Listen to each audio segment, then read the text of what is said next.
Your ability to be savvy with social media has proven to be a successful commodity.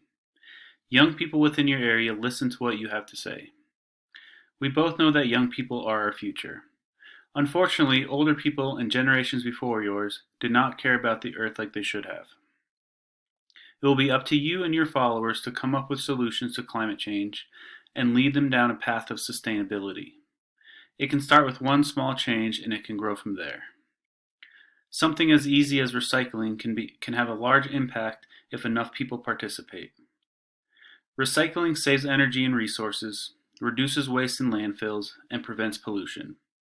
In fact, recycling aluminum cans saves 95% of energy needed to make new cans from raw materials. When you talk, people listen, and this is because you are good at what you do.